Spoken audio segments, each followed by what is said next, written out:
Hey guys, welcome back to another recap video. Imagine that you are an ordinary high school student minding your own business going about your studies when out of nowhere, you get a mysterious love letter along with some personal belongings as well. So just like anyone, you would also want to uncover this secret lover's identity.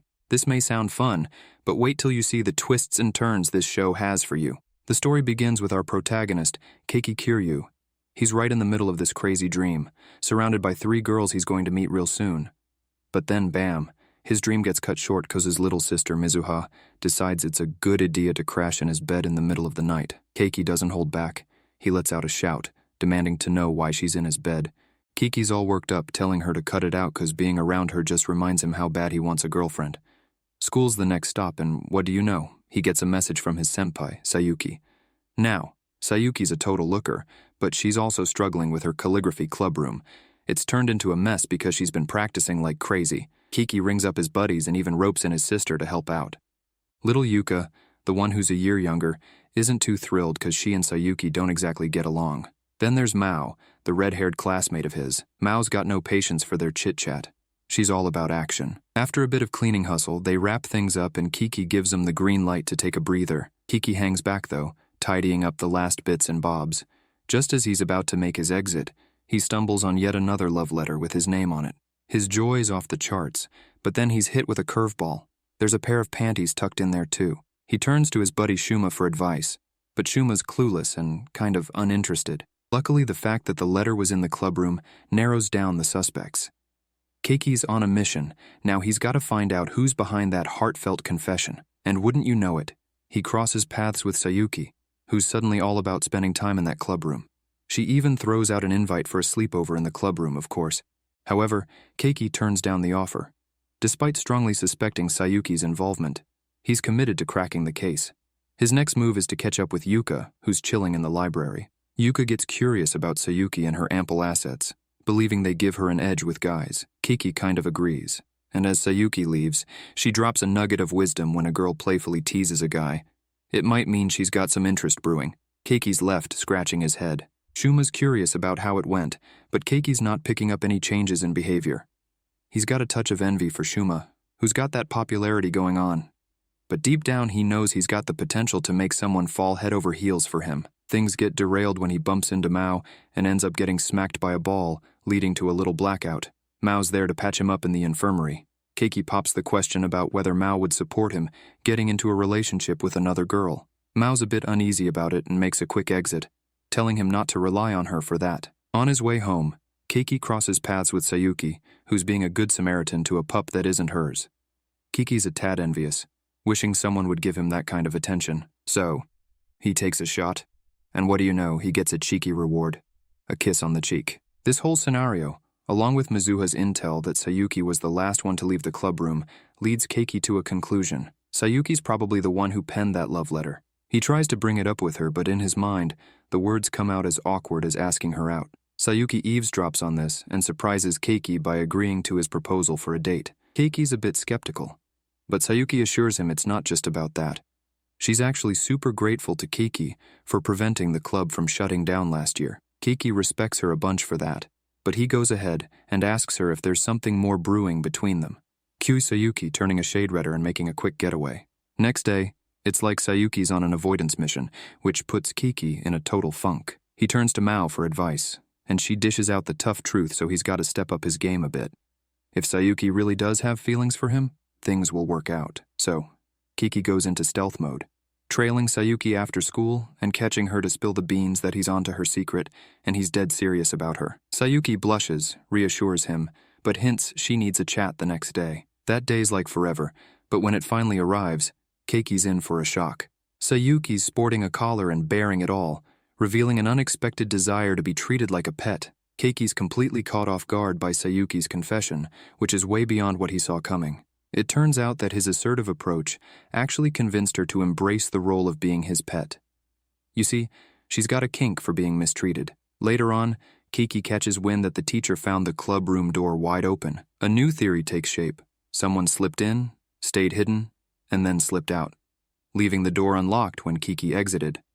With no way to ask Sayuki directly, he's left with no choice but to keep digging. He heads to the library and teams up with Yuka to dig up info. But here's the twist. Sayuki pops up with some unexpected facts that leave Yuka flustered and trying to keep her away from Keiki. Sayuki isn't having it. She claims they're way closer than Yuka thinks and even boasts about their date. Keiki steps in, downplaying the date as just an ice cream hangout and offering to get Yuka a treat of her own. Well, that just ticks Yuka off even more. Sayuki carries on, mentioning things in a totally haphazard way that only amps up Yuka's irritation. Eventually, Sayuki finds her book and makes her exit. Keiki tries to calm Yuka down by asking what she wants from Sayuki. And surprise, Yuka's demand is for a date. Now, Keiki starts pondering if Yuka might be the letter writer he's been searching for. His sis overhears the date talk and gives him some advice, sensing it's his first time. Keiki follows the advice to the T, arrives early, holds hands, catches a flick, and grabs a bite to eat. He spills that this is his first proper date, mentioning that the outing with Sayuki was different. Yuka's beaming, feeling special as his first. While Yuka hits the restroom, Kiki's pinching himself that he's on a date with such a knockout. But then, Yuka's taking her sweet time, so he goes on the hunt and walks in on something shocking. A group of guys making advances on her. Keiki steps in, apologizing for not foreseeing this due to Yuka's stunning looks. Yuka blushes and plants a kiss on him for coming to her rescue. And just like that, she pops the question, can they hold hands? When they return, Yuka conks out, and Keiki finds himself just staring, reflecting that Yuka's distinct appearance led to her isolation from classmates. She used to be a lone wolf, seemingly aloof, but Keiki broke through that icy exterior, revealing the Yuka he knows today. The next day, Shuma checks in to see if Keiki finally got his answer about Yuka being the letter writer, but Keiki hasn't pressed that issue. He was too wrapped up in their first date. But guess what? A message from Yuka pops up, and Shuma's got a hunch it's a love confession. Keiki goes to meet her, only to be slapped with a curveball. Yuka's got a boyfriend. Wait, it doesn't end there. She's got a proposal for him, and it's that she wants him to be her slave. Yep, she figured he's the perfect fit for that gig. After all, she's cute. So no biggie, right? Kiki's more befuddled than ever. Yuka tries to get him on board by handing over her freshly worn clothes, but it's not doing the trick. She dials up the intensity, shoving her panties in his mouth and mounting him. But things take a dark turn. Keiki starts choking, feeling like he's about to keel over. The next morning, Keiki wakes up hoping it was all a nightmare, but alas, it did happen. Yuka had escorted him to the infirmary, spinning a tale that he passed out after a love confession. It's a daytime nightmare, all right. Keiki's in a real bind about going to school after that whole Yuka debacle.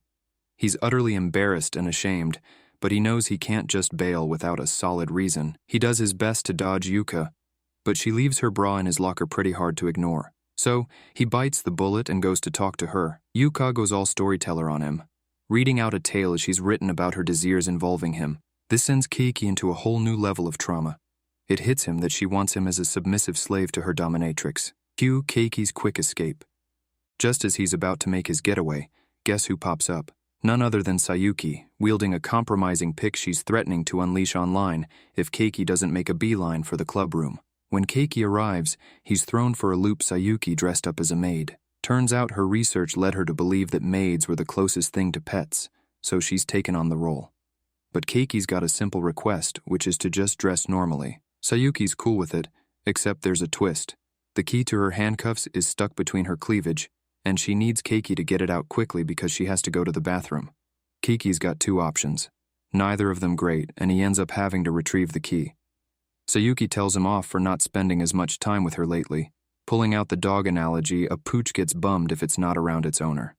She's up for all kinds of naughty activities. Basically anything goes. Keiki's in a moral tug of war, even his shoulder angel tempted by her ample assets.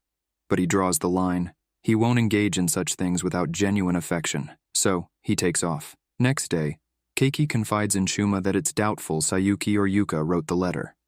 That leaves Mao as the only contender. Shuma's on board, considering she's always got her eyes on Keiki. Keiki's taken aback. He thought Shuma was interested in Mao due to her popularity. Shuma gets peeved and walks off, leaving Keiki in the dark. During break, Sayuki summons Keiki. On the way, Yuka blindfolds him and leads him somewhere, claiming it's for a tying-up session. She whips off her sock, demanding a foot kiss. If he refuses, she'll take his first kiss instead. Keiki's caught in the crosshairs, feeling powerless. He can't bring himself to kiss her foot or her lips without love in the mix. But then, a twist of fate saw Sayuki on the scene, having overheard Yuka's wild fantasy. She tries to break Keiki free, but Yuka's having none of it. She orders Sayuki to back off, labeling her a treatment addict. Keiki's floored that Yuka knows Sayuki's secret, but it turns out Sayuki spilled the beans when they first met, sensing Yuka's interest in Keiki. Amidst the chaos, Mao shows up and hauls Keiki away. Sayuki and Yuka trail behind but stumble, giving Keiki the slip. Mao's not impressed, giving Keiki an earful for his Sayuki breast fixation and his Yuka dates. Keiki's puzzled, wondering why Mao's so worked up. Eventually she admits it. She doesn't like seeing Keiki with other girls. Maybe she's the one who sent that first letter, or maybe she's just another member of the Keiki Crazy Club. As a consequence, tension fills the air between Keiki and Mao, and Yuka picks up on Mao's obvious distress. Keiki's taken aback. Yuka's normally intimate, dealing with hormonal quirks, but she clarifies that she can switch between affection and mistreatment. Meanwhile, Sayuki steps up to apologize for causing Mao distress. She pledges to tone down her public advances, reserving them for private moments. Before she can fully resolve things with Mao, though, she wants to ensure her master's friendship isn't jeopardized because of her. Keiki makes an attempt to talk to Mao, but she shuts him down, feeling deserted by him. In a bid to mend things and seek her forgiveness, Keiki arranges a hangout with Shuma, just like old times. They hit up an arcade, and Shuma playfully teases Keiki, dropping hints about Mao's jealousy and giving them some space. On their way to Mao's house, she asks Keiki for some alone time. But before he can grasp the situation, the rain starts to pour, forcing them to find shelter. With the rain interrupting their gaze, Mao's apprehensive, seeing Keiki as a predator. In an effort to change the atmosphere, Keiki suggests getting some drinks because Mao's cold. However, when he spots her looking at photos, he gets a gut feeling that Mao's feelings are directed at Shuma. This revelation saddens her and she bolts. Keiki's left uncertain, wondering if he's misread everything once again, his face void of expression. Come the next day, Sayuki notes that things remain unresolved, deciding to step back and let Keiki sort things out. Yuka also picks up on his lifeless demeanor, but it's his younger sister who refuses to stand by idly. She offers him a shoulder to lean on, and after hearing the whole saga, advises him to just be himself, often the best approach. Though answers are hazy, Keiki decides he'll talk to Mao, no matter what. Persistence pays off as he pushes Mao until she spills her truth. She can't get him out of her head. He apologizes for everything and suggests they start anew by getting to know each other better. He's ready to do whatever it takes to mend things, and Mao goes earnest, even confessing she's got feelings too. She doesn't stop there, though. She requests that he formally starts dating Shuma. Wait, what? Keiki's floored. Turns out Mao's fishing for inspiration for her boy love manga, drawing from interactions between Keiki and Shuma. Keiki puts his foot down, urging Mao to stop using them as material, especially considering their thinly veiled identities. Mao's unyielding. The series is too popular and already building expectations for its second installment. Mao throws down a warning. If he doesn't comply, she'll make sure he's got no shot with any other girl. Despite his reservations, Mao stands firm. Kiki's disillusioned, realizing even Mao has a darker side. However, days later, a nasty surprise lands in his lap, another anonymous envelope in his locker. He entertains the thought that Cinderella might be back, but what's inside leaves him absolutely stunned. As Keiki opens the letter, he's utterly baffled by its contents. A photo of him with his hand between Sayuki's breasts. The accompanying note demands he show up at the astronomy club, or else his reputation is on the line. Racing to the club, he's met by Koharu, an albino loli. His life has taken a rather bizarre turn lately, with days far from ordinary. After declining Mao's proposition, he stumbles upon Yuka, decked out as a bunny girl in the club room, a dream come true. Yet he's bewildered as to how this came about. Sayuki clarifies the situation. Yuka had to don the bunny girl outfit for a whole day to gain club acceptance. Mao also joins the club, leveraging Sayuki's love for her BL manga by promising her a copy of the new edition. But she doesn't hesitate to lay down a threat. The real reason she's joined must stay under wraps, or else her work will be exposed to Mizuha. Thus the club takes a unique turn. Back to the present, Keiki questions Koharu's call and she drops a bombshell, saying she's in love with him. Keiki reckons she's the girl he's been hunting for, embracing her confession. But here's the curveball. Koharu's head over heels for Shuma. She implores Keiki to assist her in capturing Shuma's heart, so they head to a restaurant to hatch a strategy. Keiki isn't too worried since Shuma has a thing for lolis, but Koharu's aware of the snag. She's older than Shuma. The revelation's hard to believe, considering Koharu appears as a little girl. However, when Keiki spots the color of her skirt, it all clicks. While he contemplates giving up, the incriminating photo won't release its grip, spurring him to find a solution. Deep in thought, he's approached by Mizuha, who treats to ice cream and helps with her shopping. She brings tidings. The school's shifting to summer uniforms, all sporting the same skirt color, only differentiated by ribbons. Keiki has a plan. Come the next day, he introduces Koharu and Shuma. Shuma's taken aback, assuming Koharu's a younger student. He's charmed when she calls him senpai, confirming Keiki's strategy worked. Koharu's hoodie-covered skin makes it impossible to see the ribbon on her attire.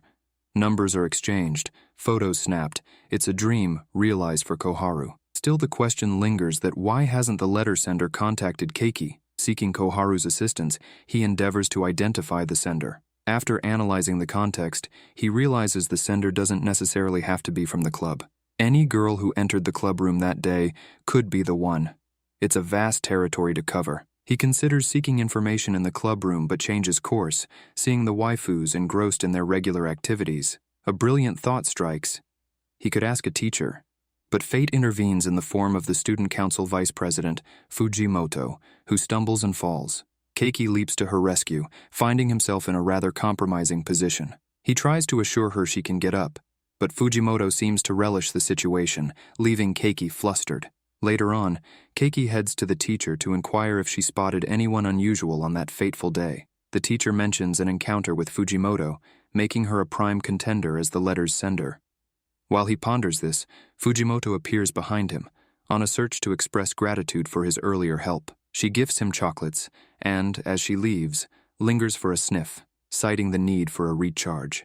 Days pass, and Keiki tasks Koharu with monitoring Fujimoto. The findings confirm Fujimoto as an exemplary student, albeit a bit clumsy at times, which only enhances her charm. She frequents Keiki's domain due to club commitments.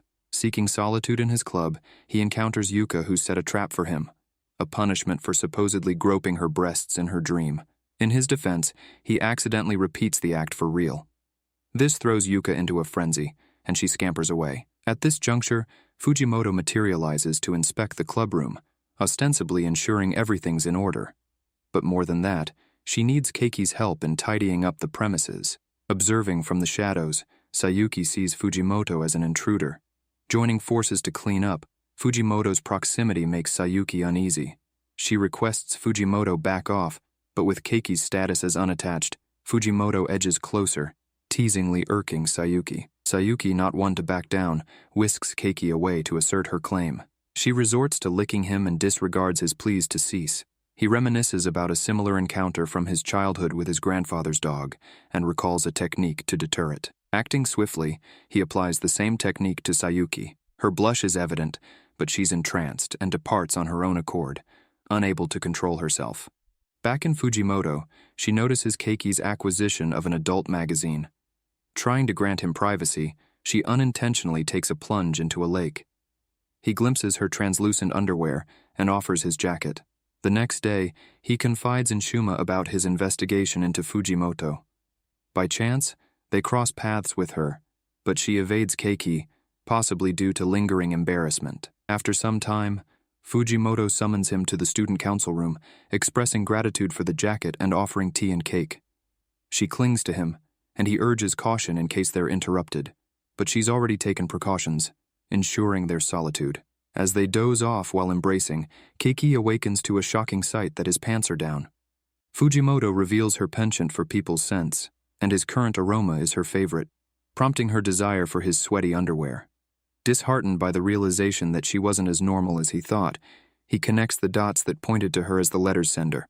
Firmly, he refuses to part with his underwear. The days unfold, and Shuma and Koharu's relationship progresses harmoniously. Yet the looming issue remains: if Shuma uncovers Koharu's true age, rejection might be imminent. Hence, they devise a strategy. A double date to foster closeness. The hitch arises in choosing a suitable partner for Shuma. Yuka is too cute, Fujimoto's scent-sniffing habits could prove awkward, and Mao's protectiveness could pose a hurdle. The remaining option is Sayuki. Sayuki accepts the role, albeit knowing her limitations in sports and her inexperience with bowling.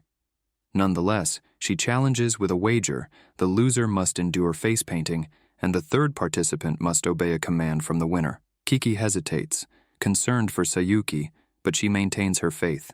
She underestimates Koharu due to her petite stature, assuming she isn't skilled. A big surprise awaits Sayuki when she discovers Koharu's bowling expertise, drawn from frequent family outings. With Shuma placing third, Koharu encourages them to address each other by their names. Shuma relishes this, as being treated confidently by someone lovely is a dream fulfilled. The date ends on a positive note, with Koharu ecstatic over the perfect day with Shuma. Their conversations flow, and they even lay the groundwork for future rendezvous. Koharu believes it's time to unveil her true feelings, discarding the facade. She awaits Shuma after class and invites him to depart together. Kiki, fraught with concern, shadows them, embodying the role Koharu used to play, the stalker. Koharu recounts her initial encounter with Shuma, marked by love at first sight. In her confession, she reveals her true age. Shuma, taken aback, gently but regretfully declines due to her affinity for Loli's younger girls. Heartbroken, Koharu leaves. Keiki engages Shuma, critiquing his dismissal over a superficial reason. Rejecting someone who invested an entire year to just converse feels unjust. Shuma acknowledges the difference and pledges to address it. He decides to act. Moving forward, Keiki converses with Koharu about Shuma's baffling rationale for his rejection. However, he halts the discussion, overwhelmed by guilt. He requests time from Koharu to transition from his preference for younger girls and embrace a serious relationship. This cliched plea frustrates Koharu, sensing Shuma's inability to reject her candidly. Shuma's unease escalates further. However, Koharu's reaction turns out to be a ruse, as she is willing to wait. Seemingly resolved, Shuma switches on the lights, only to be greeted by the astronomy club adorned with photos secretly taken by Koharu. The revelation makes him reconsider pursuing a romantic relationship with her, given her seemingly stalker-like behavior. After this unfortunate ending, Keiki resumes his search for the girl from the letter. He can't think of anyone since he ruled out Fujimoto. He wonders if it could be one of the girls from the club, who are cute but overly developed. He keeps thinking and happens to see his sister changing, creating an uncomfortable atmosphere. However, Mizuha knows he didn't do it on purpose, so she asks why he's so distracted. Kiki asks her what she would do if she had the same fuchik as his waifus, and she immediately says she would call the police. This reassures Keiki because he was starting to doubt if he was the weird one. Sayuki rings the doorbell because she wanted to see Keiki and apologize for her behavior during a trash collection, blaming it on a lack of attention. She came to Keiki to receive some love. Kiki agrees, as long as it doesn't go to the extremes of last time, and wonders what he should do. He treats Sayuki like a dog and pets her belly, which makes Sayuki extremely happy to the point that she wants to reward Keiki by snuggling with him. Keiki is in paradise, but Mizuha enters, interrupting them. Seeing that she's interrupting, she leaves so they can continue in peace. Keiki rushes to explain that it's not what Mizuha thinks, but the more he tries to justify himself, the worse it gets. Sayuki leaves because she has had enough, and Keiki asks her to find someone else to be her master. But she refuses, saying that only he is worthy. Then Yuka arrives, feeling bored, and decides to tame Keiki. She brings a bunny costume for this purpose. Keiki tries to refuse, but he is threatened with having Mizuha see his BL manga. He has no choice but to comply. Yuka takes photos to immortalize the embarrassing scene she witnesses, and decides to reward Keiki by giving him her panties. However, he tries to stop her because he's not interested, and Yuka falls on top of him. Mizuha goes to see what happened, and is once again surprised. Keiki tries to justify that it was Yuka who wanted to take off her panties, but this doesn't fit Mizuha's parameters, if she doesn't believe him. Hours pass, and Mao calls Keiki to ask how things went with the waifus, as they had a plan in advance and overheard unintentionally. Upon learning that nothing happened to worry about, Mao wonders if Kiki has ever had a girlfriend. He says no, and then Mao asks if he would consider her as the first one, but immediately says it's a joke, causing Kiki to ask her not to play with his feelings. Mizuha overhears their conversation and confirms that Kiki was the victim in these fortunate or unfortunate events. She is surprised that he is so lucky to have the choice between being a master or a slave, but reaffirms her position as the favorite because she is his younger sister. Kiki returns to his room and realizes that the panties left by the girl from the letter are no longer there. He meets up with Koharu and Shuma to know what could have happened, and they conclude that it could only be Yuka or Sayuki. It wasn't premeditated to leave the panties there. Shuma and Koharu offered to check under their skirts, but Keiki refuses because it wouldn't be morally right. He decides to find out for himself. First, he goes to Sayuki and tells her that he needs to talk to her. To make things easier, he becomes her master, and they go together to an amusement park to talk outside of school. He reaffirms his authority as her master, and since Sayuki is wearing a skirt, he takes advantage of the situation to go on rides with a lot of movement, hoping to catch a glimpse underneath her skirt. However, no matter how many rides they go on, Keiki doesn't see anything. He decides to take it easy and asks Sayuki where she wants to visit, because as a good master, he also wants her to have fun. Sayuki asks to go on the Ferris wheel. Keiki realizes that no one can see them, so he tries to ask her to lift her skirt, but Sayuki anticipates him and licks him, causing his brain to explode and preventing him from thinking. Later, Keiki visits Sayuki's exhibition and asks her why she chose him as her master. Sayuki tells him that at first, it was just because he joined the calligraphy club, but gradually, she became more convinced that he should be her pet. As they are returning home, Keiki takes desperate measures and asks her directly in the middle of the street. Sayuki is extremely embarrassed, but her personality prevents her from refusing.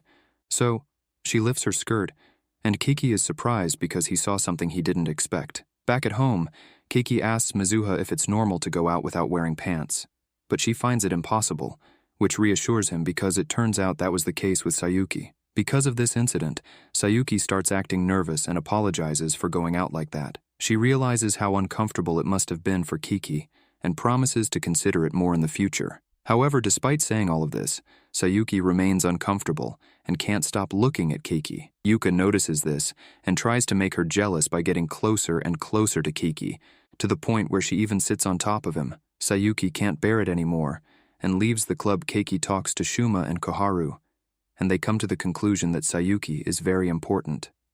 Then Keiki goes to talk to her, but is surprised to find that Sayuki had misunderstood the situation, thinking that Keiki was still playing and just pretending to be difficult. Keiki regrets having worried about it. Thanks to this, Keiki doesn't hesitate to ask Sayuki if she took the underwear from his room, and Sayuki confesses to it. Keiki thinks he has finally found the girl he has been looking for, but when Sayuki lifts her skirt, he realizes that they are his own boxers. Due to being so close to Yuka, Sayuki felt lonely and wanted something of Keiki, although they already knew that. As Keiki leaves school, he meets Yuka, who is waiting for rain to stop. He accompanies her to her house, and since it's very cold, she invites him in to warm up. However, Keiki sees this as a golden opportunity to find out if Yuka has the boxers that were taken from his room.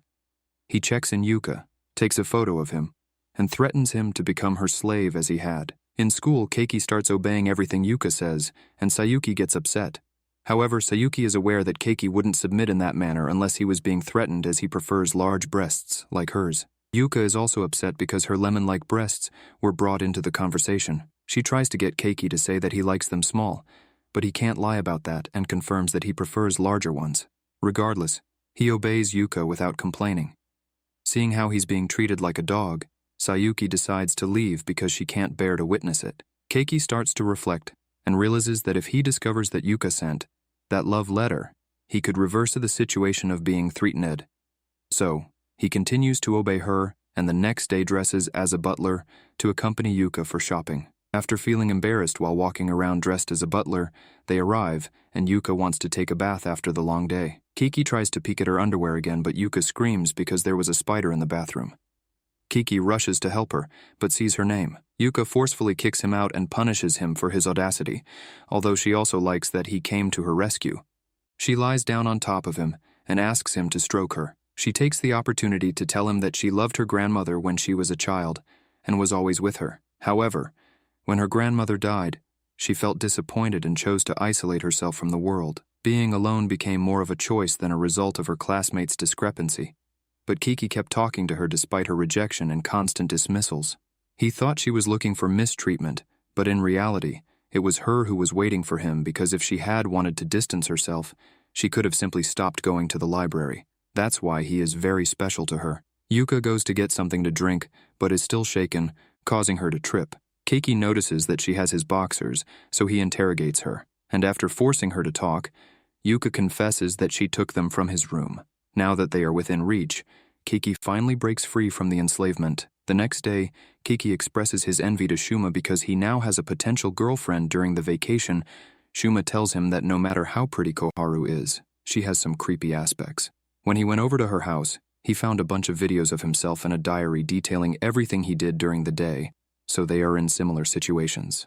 Later, Kiki encounters Mao, who asks him to be her boyfriend, but only for the purpose of using him as a model to draw better. Normal people like him are difficult to draw, unlike Shuma, who is attractive. Kiki is slightly offended, and Mao asks him if being handsome is so important. He answers affirmatively, but she wouldn't understand because she is beautiful. Mao blushes and offers to draw him better in her manga as a token of gratitude. Although Kiki is unsure whether it is a reward or punishment, it turns out that an editor contacted Mao to offer her the opportunity to write a shoujo manga. She is looking for ideas about teenage relationships to broaden her horizons and gain experience, but she promises never to give up her love. Since Kiki doesn't have a girlfriend to provide anecdotes, she decides to become his girlfriend. She mounts him and asks him to make natural expressions so she can draw them. After embarrassing him a bit, she leaves with her quality material. Then Kiki encounters Fujimoto, who wants to use him again as a source of scent. But this time, they give him a 5-person pool ticket as a prize. He plans to invite Shuma and Koharu, but finds them lying on the ground. He jokingly says he'll call the harassment police. After clarifying that everything was an accident, they refuse to go. But Kiki sees one of the pictures on the ground and realizes it was taken at the time he got the first actual level letter with the panties. He has finally found the person he had been searching for. He invites all the members of the calligraphy club to the pool and also invites his little sister to use up the 5 free tickets. His plan is to expose the girl who left in the love letter. However, they immediately start fighting over Kiki to see who will play with him. Sayuki and Yuka have a duel to decide. Yuka wins and takes him to the water slides, but she didn't anticipate that they would scare her so much. Sayuki takes over and takes him to the wave pool, where her brat accidentally comes off due to all movement. Kiki leaves the pool and runs into Mao, who asks for his help in finding useful references for her drawings. She slips, and he barely manages to save her, so he holds her hand to avoid any further danger. After all this, Kiki looks for Mizuha because she had distanced herself to leave him with his waifus. He asks her to play together to make up for his abandonment, but she gets a cramp, so Kiki has to carry her, triggering childhood memories for Mizuha. She takes this opportunity to confess her love to Kiki, even though Kiki is taken aback and explains that he saw Mao's manga, but Mizuha's feelings are genuine. They continue walking and come across Koharu, who asks for help from all the waifus because she is recruiting people for a declaration contest. Sayuki suggests that the winner can make a wish to Kiki, and all of them participate. The competition begins and Koharu introduces each of them. Each criminal presents her fetish, but in the most adorable way possible to earn points. In the end, Mizuka wins and surpasses the score limit with the power of which Kiki finds a bit unsettling, but he sees it as a family love. Mizuha is happy because now she has a wish from Kiki that she can use at any time. She is surprised that Kiki doesn't go with his waifus, but he explains that he has something to talk to her about. He apologizes in advance and lifts her skirt, revealing that she was the one who left the love letter. Mizuha is surprised that he caught her with such an elaborate plan, but she still wants to know how he knew it was her. Kiki explains about the photo he found, and since the time it was taken didn't match when she left, the rest of the story fell into place based on his assumptions. Mizuha is surprised that he guessed everything she did and proceeds to declare her love for him, admitting that she is in love with him even though they are not blood-related. However, Kiki apologizes and says he cannot accept those feelings from his little sister. Mizuha tells him she understands, but there is nothing to worry about because they are the same age despite being born 5 months apart. Kiki thought they were hastily arranged, but Mizuha knows there is a limit to how fast they can progress. This means they are still siblings, and he decides to keep things as they were. Kiki can't sleep well due to the nightmares he has. This time, he dreams of marrying Sayuki in a romantic relationship. He manages to wake up, but unfortunately, the reality isn't better because Mizuha gets into his bed and gives him a good morning kiss. Kiki scolds her and forbids her from doing that again, so Mizuha jumps on him to make him aware of the feelings Kiki feels too good. But his values don't allow him to continue down that path, so he decides to leave home and calls his dad to confirm that they aren't blood-related. His dad calmly confirms this, but also adds that Mizuha is his favorite daughter. Then Keiki goes to Shuma and Koharu to tell them, and they are greatly surprised to learn that his little sister is the girl they have been searching for all this time. However, they can't offer their homes to Keiki since Shuma has visitors, and if he stays with Koharu, Shuma would become a jealous boyfriend, so Keiki decides to handle it on his own. Keiki sits in a park, contemplating everything, and encounters Mao, who invites him to share some food since he looks terrible. She also encourages him to reconcile with Mizuha, but realizes the kind of problem they have been dealing with, so she regrets her previous threat to interfere in any relationship he might have. Meanwhile, Mizuha falls asleep, but is indecisive about what to say to Keiki. On the other hand, Keiki wanders aimlessly. Unfortunately, it starts raining and Mizuha goes out to look for him without success. She returns home to prepare dinner. Later she hears Keiki coming back, but he caught a cold from being in the rain, so she goes to the supermarket to get something that will help him. Minutes later, Keiki wakes up and is surprised to see Sayuki here because Mizuha ran into her at the supermarket, so Sayuki gives him special care and climbs into his bed to share her warmth, falling asleep there. Yuka also arrives and is surprised to see this scene, so she hands Keiki some books and then forcefully kicks Sayuki out since she will be the one taking care of Keiki. Both of them start fighting over who will help Keiki, but this annoys Mizuha because she feels a bit jealous seeing them clinging to him, so she kicks them both out. After everything that happened, Keiki remembers when Mizuha came to his house and feels guilty for forgetting it, but he needs to use the bathroom. Once again, he encounters Mizuha completely. Mizuha is even more surprised that he can walk, but Keiki has doubts, so he asks her when she fell in love with him.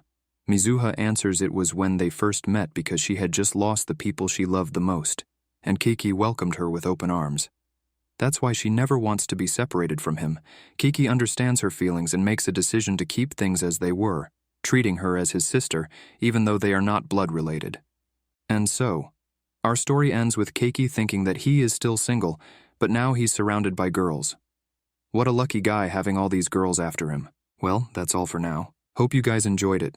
Don't forget to like and subscribe. See you in the next video.